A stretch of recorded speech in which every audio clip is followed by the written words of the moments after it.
We've talked about what you need and how to choose your home theater components, but there's one last piece to include in your home theater equipment. And it's the most important piece because without it, you may not be getting your optimum picture and sound quality for your investment, or worse, you can lose your investment altogether.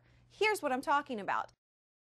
It's power management. Electrical power can fluctuate and cause damage to your TV and components, and power can be polluted with noise and interference created by other electrical appliances like your refrigerator, your computer, your vacuum, and even more.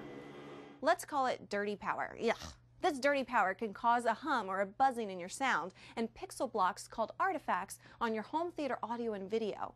Like I said, it's not just about protecting your components. Power can affect the quality of your picture and sound. You'll want a power conditioner to filter the power so that it reaches your component without degrading your home theater's audio and video.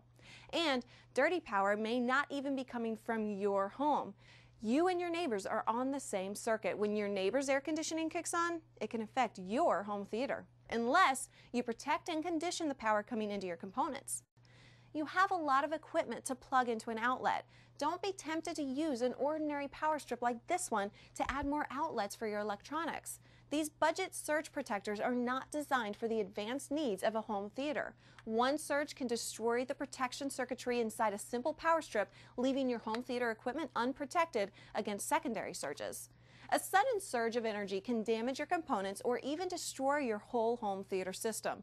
You've probably heard that during a thunderstorm, lightning strikes can travel through your power lines and damage your electronics.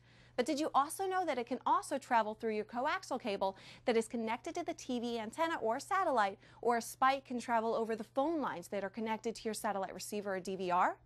And it's not only lightning strikes, it's blackouts or it's brownouts. When power returns after a blackout or brownout, it's unstable in those first few seconds, and that instability can wipe out sensitive electronics that create your picture and sound, or it could even wipe out your entire system. You want to make sure that every connection coming into your equipment is fully protected from these surges. Never, ever plug any electronics, particularly your computer and your home theater components, directly into the wall, or you leave them vulnerable to these fluctuations in power.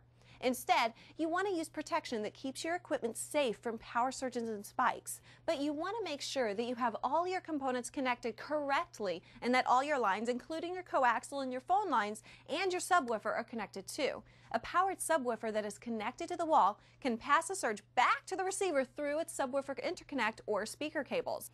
Sometimes you may have specific power issues that need to be resolved. If you've ever noticed horizontal bars of differing brightness that scroll through your TV picture, or you've heard hum in your speakers, even when your equipment is connected to a power conditioner, there may be something called a ground loop in your system, which can be really tough to get rid of.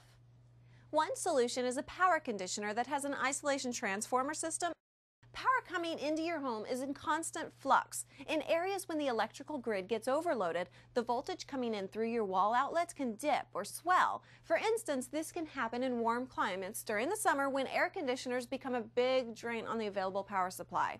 A voltage stabilizer like this one is designed to deliver a consistent stream of electricity to your AV components. This saves them from unnecessary wear, extends their life, and lets them perform up to their true potential by feeding them the exact voltage for which they were engineered. In the US, that's 120 volts, and in other parts of the world, it can be 220 or 240 volts. Now you know about the components you need to put together your home theater system.